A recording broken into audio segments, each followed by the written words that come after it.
Good morning, everybody.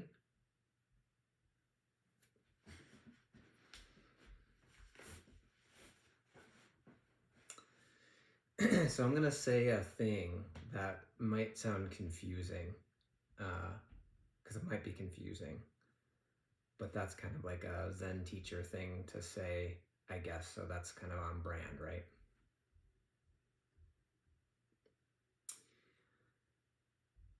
Reality is not an abstraction,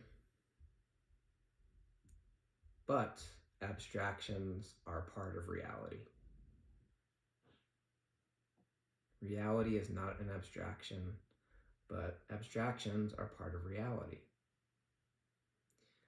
One of the misconceptions about any sort of meditative practice is that the goal is to eliminate our mind's ability to come up with abstractions, thoughts, like to shut that part of ourselves down. And not surprisingly, a lot of people, when they think about or contemplate trying to do a contemplative practice, say things like, oh, I could never do that. I can't stop my mind from, giving me thoughts, as if that was a barrier or prerequisite to practice. And, the reality is that abstractions are part of reality. A student once said to me, I was sitting without my mind. And I asked, how can you sit without your mind?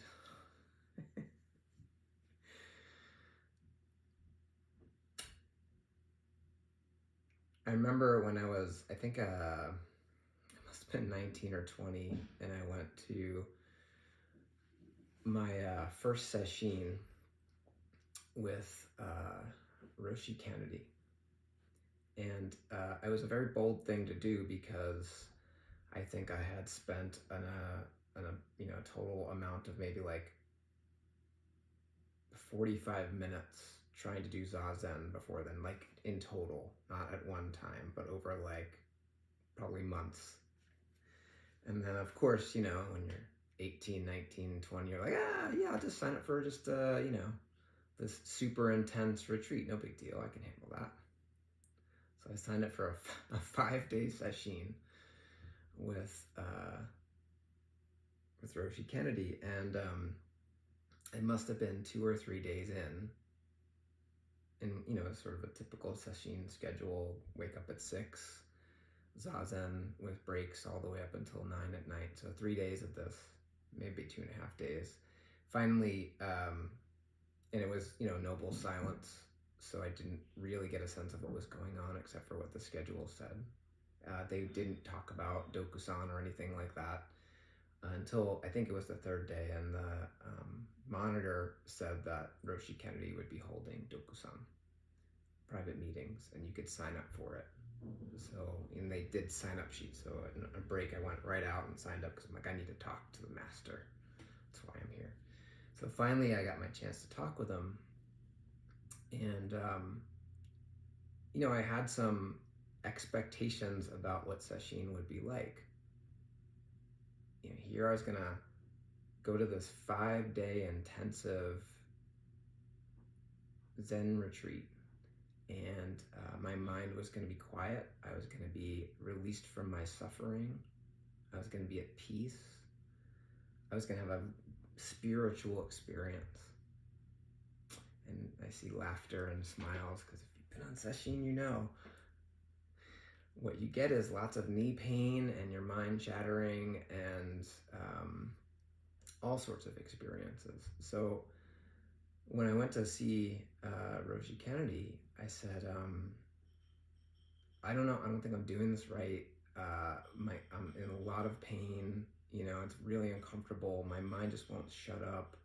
This doesn't feel spiritual.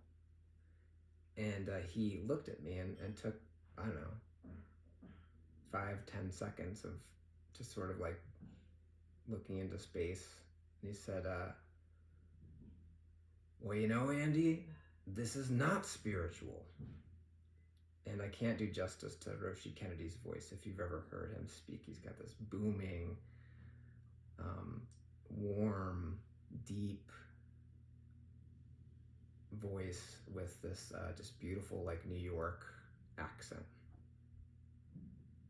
And he smiled. And kind of like, it's not spiritual. And I didn't get it at the time.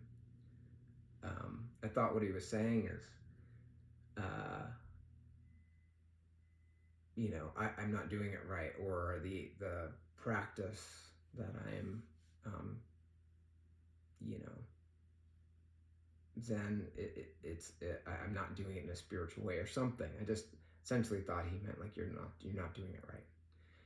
I was also really disappointed because I thought he was going to say something that would sort of give me an idea of how to make it spiritual. It's not spiritual.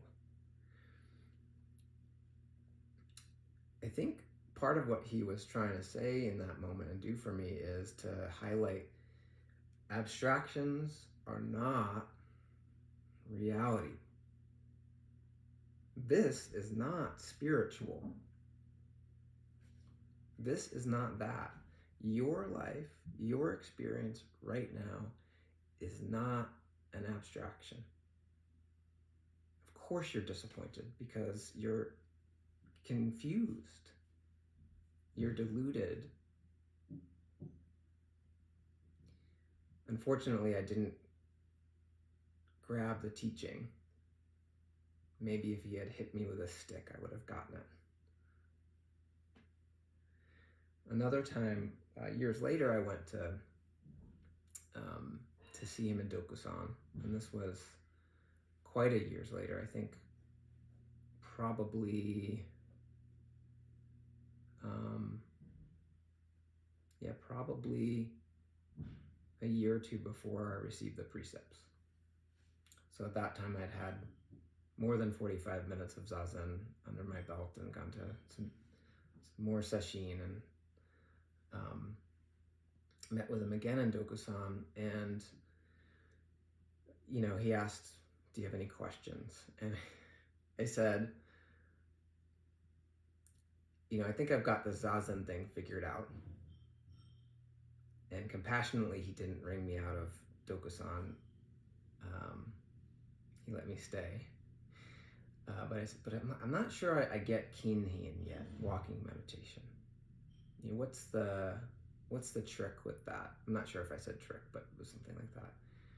And again, he sort of looked away and he said,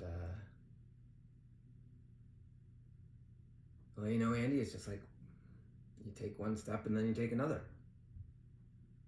That's it.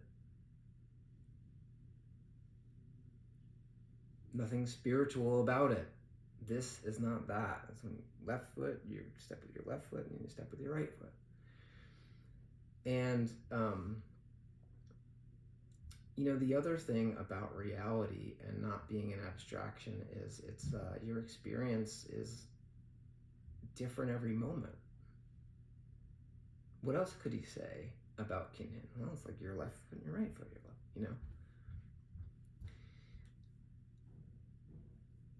Last Sunday, my wife and I checked out the Irvine Nature Center in Owings Mills. Hadn't been there ever, and we were looking for a place to just kind of go and do a little hiking. And when we walked in, there was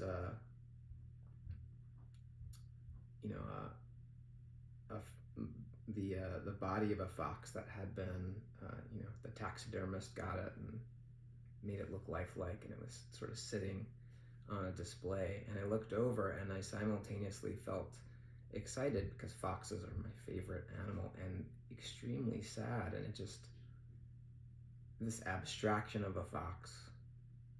And I thought in that moment how different that experience was compared to in the mornings when I walk and I get to see the neighborhood foxes. And I remembered a experience a couple weeks ago where I was walking, and I'm always tired, and then I looked up and there was a beautiful full-grown adult fox standing in the middle of the road, huge bushy tail, looking at me. And we stood there, fox and human being, sharing a moment. And I bowed to him or her, and it just continued to stand. And I said, "Good morning, fox," and it continued to stand. And then I walked forward, and it skittered on the side to the side of the road. And then as I walked by, it was waiting. So I said, "Have a good day, fox." Way different than taxidermy fox. But life, abstractions are also part of life. Taxidermy foxes are part of life. Our concepts are part of life. I wanted to read a really brief passage from Bendowa, which is one of Master Dōgen's most important works. In Bendowa, he introduces one of his foundational principles and ways of speaking about reality, which I've mentioned before, jijuyu zanmai. And I'll translate, or I'll give you an explanation or a translation of that in a moment. So he says that there is an unsurpassable, unfabricated, wondrous method. And here he's speaking about Zazen. The wondrous dharma, which has been transmitted only from Buddha to Buddha without deviation, has as its criterion jijuyu zanmai. So, as usual, Uchiyama Roshi has a very practical and direct way of explaining in words we can understand what Dōgen is talking about here. So I want to read to you his commentary on that line. We usually think that things existed in the past, or that there are things outside of ourself. As long as we think this way, we remain separated from reality in an illusion produced in our minds, in an abstraction. Actually, each one of us is living out the self that is exactly the self, and living out the present that is exactly the present. So life is not an abstraction. Reality is not an abstraction. Every moment we're living out things exactly as they are, with everything exactly as they are. So I'll say that last line again. Actually, each one of us is living out the self that is exactly the self, and living out the present that is exactly the present. This is what jijuyu zanmai means. Sawaki Roshi, my late teacher, this is Uchiyama speaking, used to express jijuyu zanmai as the self making the self into the self. The self making the self into the self. This jijuyu zanmai is the foundation of reality, of the reality of life experience. And for this reason, it is said that the criterion of dharma is jijuyu zanmai. So, when Roshi Kennedy said, this is not spiritual, like any, good teacher, I think what he was hopefully trying to do in that moment is to help me to see that, reality and my experience in that moment of sore knees and I'm not doing this right, was just the self-making and realizing the self in that moment. When you really meditate deeply on what this means for you in your life and take it all the way, it means that even the abstractions you have about yourself and who you are part of reality, but they are not reality.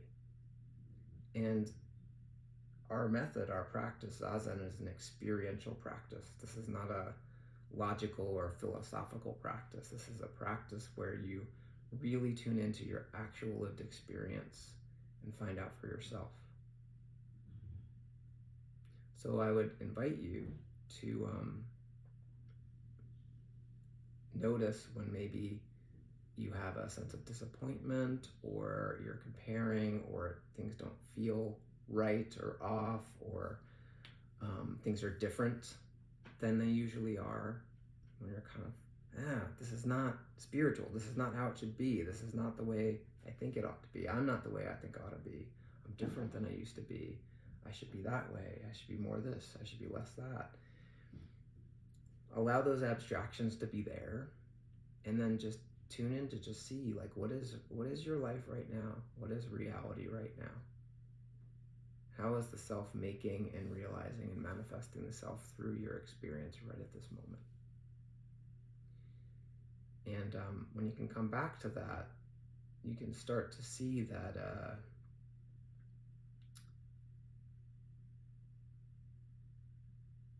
reality is always just the way it is. There's no problem to be solved. There's nowhere to go, nowhere to be, nothing to strive for.